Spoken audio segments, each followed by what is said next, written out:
Family dinners with my in-laws were never pleasant, but I never expected one to end with my mother-in-law trying to publicly humiliate me by uninviting me from their exclusive family cruise. Of course, she had no idea that she was actually making a fool of herself. After all, how could she know that the luxury cruise line she was bragging about had been in my family for 3 generations?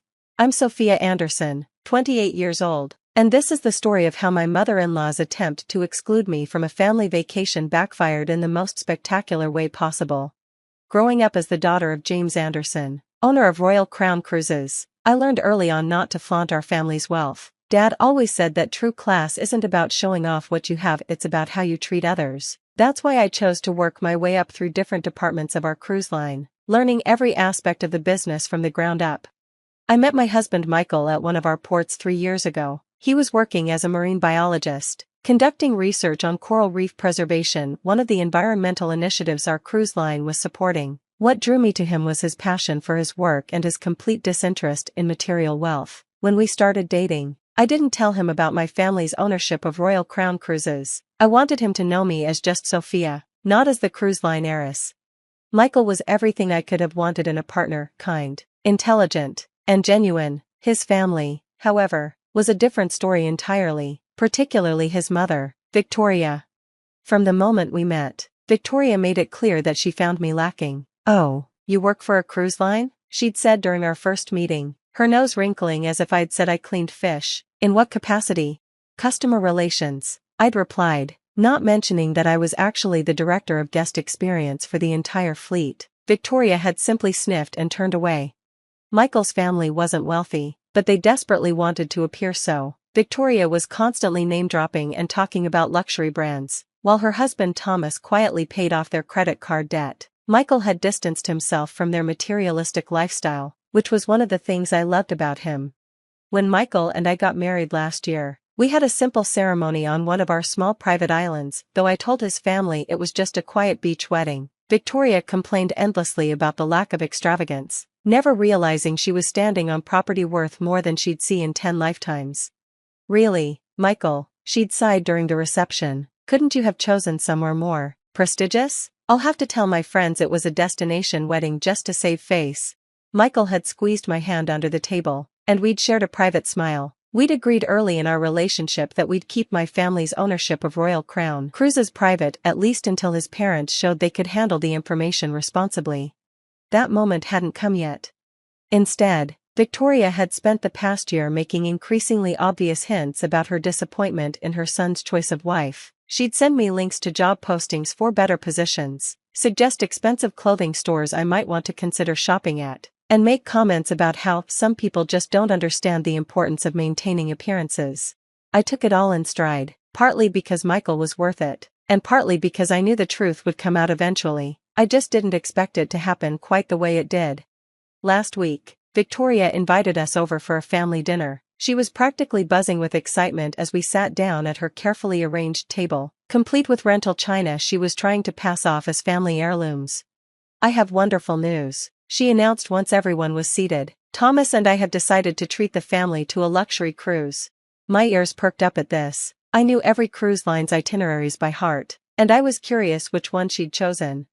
"We've booked the Royal Crown Cruises Mediterranean voyage," she continued, shooting me a smug look. "It's the most exclusive cruise line in the world. You know, they don't just let anyone book with them."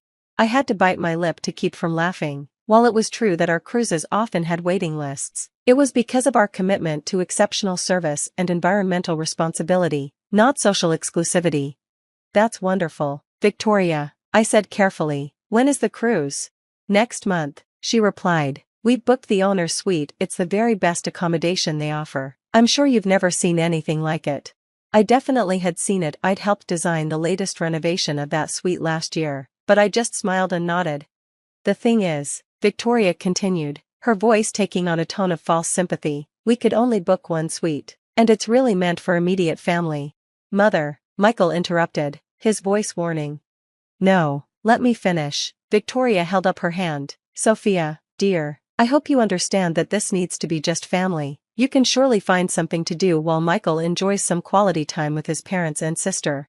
The table went silent. Michael's sister Emma looked uncomfortable. while his father Thomas suddenly became very interested in his water glass. "Are you uninviting my wife from a family cruise?" Michael asked incredulously. "Don't be dramatic, darling." Victoria waved her hand dismissively. "She wasn't really invited in the first place. I mean, she works for a cruise line, she can probably get her own discount voyage somewhere more suitable." I could see Michael getting ready to explode, but I placed my hand on his arm. This was my moment. "You're right, Victoria," I said, pulling out my phone. "I do have some connections in the cruise industry. In fact, I dialed a familiar number and put it on speaker. Royal Crown Cruises Executive Office. How may I help you?" My father's voice came through clearly. "Hi Dad," I said sweetly, watching Victoria's face. "Remember that Mediterranean cruise booking for the Harrison family next month? The one in the owner's suite? I'm afraid we need to cancel it." The silence in the room was deafening. Victoria's face had gone from smug to confused to horrified in the span of about 3 seconds. "Dad?" she whispered. "Of course, sweetheart," my father replied. "May I ask why? The owner's suite is your personal cabin. Did you and Michael decide to use it that week instead?" Victoria made a sound like a deflating balloon. "No, actually," I continued, maintaining eye contact with my mother-in-law. "It seems there was a misunderstanding about family invitations. I wouldn't want anyone to feel uncomfortable on their cruise." "Understood," Dad said, and I could hear the smile in his voice. "I'll have their deposit refunded immediately. Will you be joining us for the board meeting tomorrow?" "Wouldn't miss it," I replied. "Thanks, Dad. Love you." I ended the call and placed my phone back in my bag, then took a sip of water while everyone processed what had just happened. Your father, what?" Victoria stammered. "Oh, I'm sorry," I said. "I thought you knew, since you seem to know so much about Royal Crown Cruises. My father is James Anderson, the owner. I'm not just an employee, I'm the director of guest experience and heir to the company. That owner's suite you booked? It's actually my personal cabin, reserved for my family's use. I was going to surprise you all by upgrading your booking to our best family package, but since I'm not family enough to be included." Michael was trying desperately not to laugh. Emma had her hand over her mouth. Thomas looked like he wanted to sink through the floor. Victoria opened and closed her mouth several times before managing to speak. But you work in customer relations." "I do," I nodded, "along with operations management, environmental initiatives, and strategic planning. Dad believes in understanding every aspect of the business, something about maintaining appropriate standards." The irony of her earlier comments about standards was not lost on anyone at the table. Victoria pushed back her chair suddenly. "I need to. Excuse me." She practically ran from the room. Thomas cleared his throat. "Sophia, I am so sorry, we had no idea."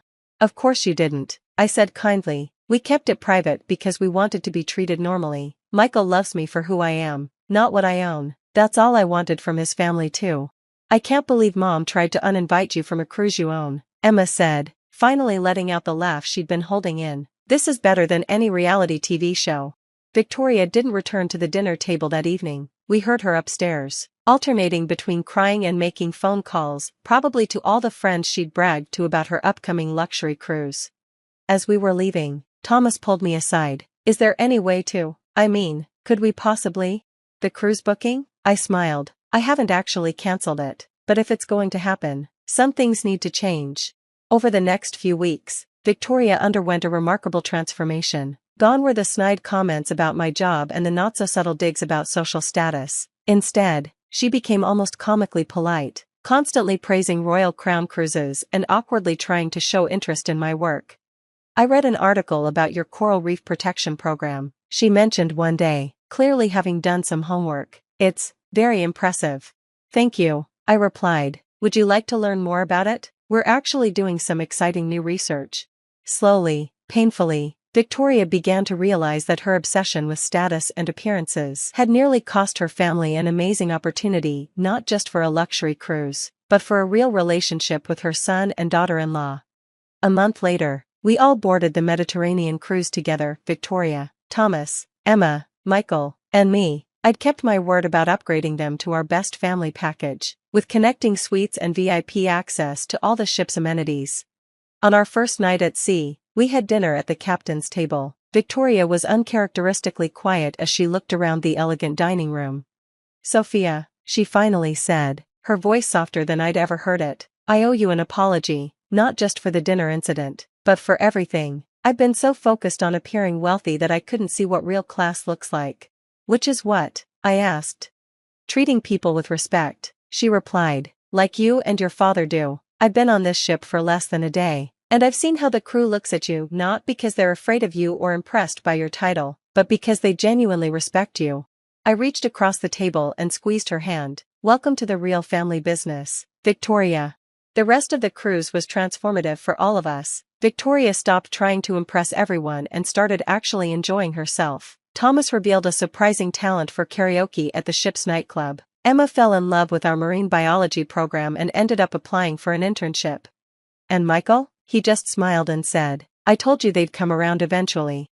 Now, 6 months later, our family dinners are actually pleasant. Victoria still occasionally slips into her old habits, but she catches herself quickly. She's even started volunteering with some of our cruise line's charitable initiatives. Last week, she called me in tears. Sophia, I just found out that Margaret Stevens, my friend who's always bragging about her wealth, she's booked a cruise with one of our competitors. I noted her use of our competitors with amusement. And this is upsetting because Royal Crown is so much better. Their environmental record is terrible, and I heard they don't treat their staff well at all. Couldn't you help me get her a booking with us instead? I want her to experience a real luxury cruise. I smiled into the phone. You know what, Victoria? I think I can arrange that. Later that evening, as Michael and I were having dinner in our home overlooking the harbor, he asked me if I ever regretted not telling his family about my background sooner. Not at all, I replied. Everything happened exactly when it needed to. Your mother needed to learn that lesson about real class and status. And the fact that you got to dramatically reveal everything at that dinner had nothing to do with it? He teased. Well, I grinned. I won't say that wasn't satisfying, but the best part is that it led to actual change. Your mother's finally understanding what my father always taught me. True luxury isn't about showing off or excluding others. It's about creating experiences that bring people together. Michael raised his glass. To family cruises? To family cruises, I agreed, and to mothers-in-law who learn their lessons. We're planning another family cruise for next year. Victoria's already making lists of activities she wants to try, without a single mention of what other people might think. Thomas is excited about the new golf simulator we're installing. Emma's going to join us during her break from the marine biology program. And me? I'm just happy that my family, both the one I was born into and the one I married into, has finally found its balance. The owner's suite that Victoria tried to exclude me from? We've renamed it the family suite. Because sometimes the best revenge isn't about getting even, it's about making room for everyone at the table, even those who once tried to keep you away from it. Dad still gets a chuckle out of the whole story. He's even used it as an example in our company's customer service training, though he changed the names to protect the reformed. Remember, he tells new employees, every guest on our ships deserves to be treated like family, even if they're not technically the owner's daughter-in-law. Victoria overheard him saying this once.